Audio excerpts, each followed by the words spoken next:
The winner of Big Boss is big boss 18 का final winner finally मिल चुका है। करणवीर मेहरा करणवीर साहब मेहरा जीत गए बिग बॉस की ट्रॉफी। ओह माय जो गॉड। मुझे लगते हैं कि बहुत ही डिजर्विंग कैंडिडेट है, पर जो इंटरनेट में लोग हैं और जिस तरीके की सपोर्ट रजत दलाल को मिल रहा था, विवियन को मिल रहा था, लोगों को लग रहा है यार ये चीटिंग हो गई है ना, क्योंकि ज्यादातर अभी कुछ दिनों से ज्यादातर लोग यही बोल रहे थे कि नहीं विवियन जीतेगा और 100% जीतेगा।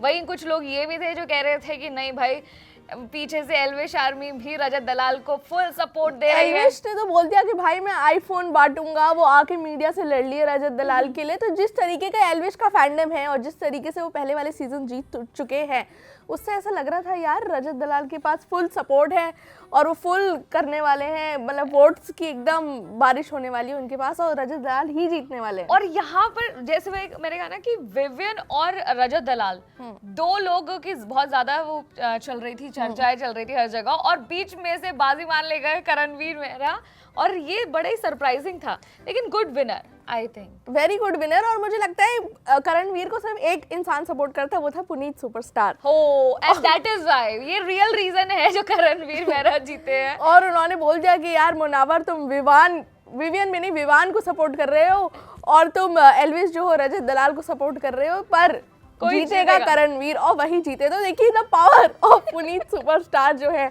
वो तो अब आपको माननी पड़ेगी। भाई चाहे एक ही दिन रुक पाए हो बिग बॉस के घर में, लेकिन उनकी वाकई में जो कही हुई बात है वो सच हो जाती है, और उन्होंने फुल सपोर्ट दिया है करणवीर को। लेकिन सिर्फ यही नहीं, उन्हें इंडस्ट्री से भी काफी सपोर्ट मिल रहा था, और जो घर के अंदर से लोग जा भी चुके थे, एलिमिनेट हो भी चुके थे, वो भी करणवीर को सपोर्ट कर रहे थे। तो मुझे लगता है कि इस वजह से और ज्यादा पलड़ा भारी हो गया करणवीर का। पर शुरू से ही जैसे स्टार्टिंग से अगर हम ये देखें तो पहले भी इन्होंने कम इन्फ्लुएंसर लेकर आए और कोई कैटेगरी के लोग नहीं लेकर, वही लोग लेकर आए जो टीवी सीरियल्स में काम करते हैं, टीवी रियलिटी शोज में काम करते हैं। शुरू से इनको बोलने लगे कि दो होंगे, विवियन और ईशा को बोलने लगे कि इनमें से कोई टॉप 2 होगा।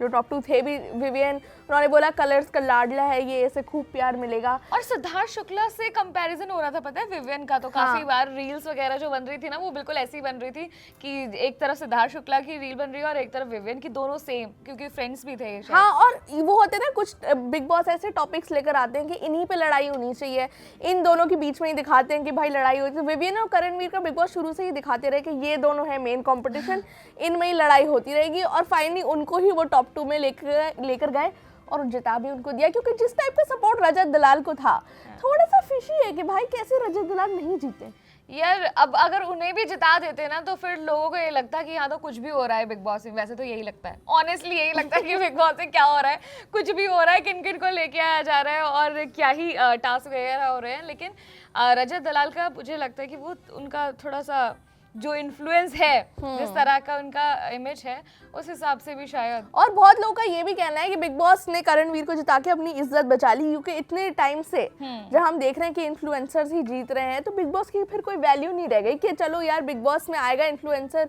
वो पीछे से सपोर्ट लगाएगा, वो कराएगा, रैली करवाएगा, इवेंट करवाएगा और ऐसे ही आईफोन बांटूंगा, ऐसा चीजें बोलेगा और वो जीत जाएगा विनर। तो हो सकता है बिग बॉस ने थोड़ी अपनी इज्जत बचाने के लिए कि यार इस बार इन्फ्लुएंसर को नहीं जिताऊंगा, इन्होंने जिता दिया करणवीर को। वैसे भी बिग बॉस को काफी कुछ समझ आ गया होगा, क्योंकि जिस हिसाब से इस सीजन की टीआरपी गिरी है और इतनी बुरी गिरी है कि लोगों ने बहुत कम देखा है, मतलब, और इस बार इंटरेस्ट भी उतना नहीं दिखाया। जैसे हर बार हल्ला मच जाया करता था कि बिग बॉस चल रहा है और हर जगह बातें हो रही थी, कंपैरेटिवली जो पिछले सीजन्स गए हैं उसके हिसाब से ये तो बहुत कम था इस बार। हाँ, और क्योंकि इनका डिसीजन था कि हम टीवी पर्सनैलिटीज को लेकर आएंगे, वो जो लड़ने का स्कोप होता है, लड़ने का पैशन होता है बिग बॉस कंटेस्टेंट्स में, वो इस बार नहीं था। और मुझे लगता है ये सबसे हल्का सीजन था, थोड़ा सबसे घटिया सीजन अगर बोला जाए तो बिग बॉस का बिग बॉस 18 था। वाली बातें तो डॉली बिंद्रा के जमाने में हुआ करती थी, मतलब तब होती थी लड़ाई जब मनोज तिवारी को अंडा नहीं खाने देती थी। वो उस तरह का जो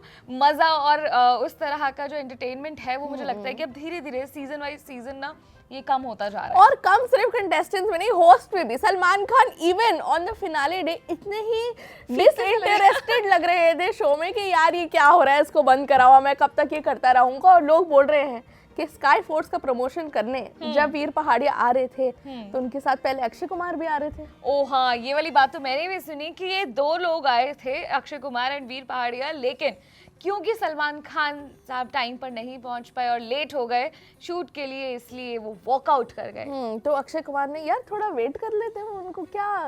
यार देखिए सारी चीजें एक तरफ, लेकिन अक्षय कुमार की टाइमिंग एक तरफ, वो बाकी दुनिया जाए भाड़ में, टाइमिंग के हिसाब से चलने वाले इंसान है, एंड दैट इज व्हाई ये मसला बन गया। और तो ये ऑन स्क्रीन ज्यादा ऑफ स्क्रीन ड्रामा ज्यादा हो गया कि ये अक्षय कुमार वॉकआउट कर दिया क्योंकि सलमान खान लेट हो गए थे। तो ये सब अगर थोड़ा स्क्रीन पे ऐसा ड्रामा भी झलकता, थोड़ा इंटरेस्टिंग हो जाता। वाले को वो वाला रोल प्ले कर देते ना, मतलब वो वाला चला देते वो वीडियो कि जहाँ से गुस्सा होकर जा रहे हैं अक्षय कुमार, तो ज्यादा टीआरपी इनको मिल जाती। थोड़ा ऐसा ड्रामा जरूरी था इस साल के बिग बॉस में। पर आपको इस साल का सीजन ऑफ बिग बॉस कैसा लगा, ये आप हमें कमेंट सेक्शन में बताओ।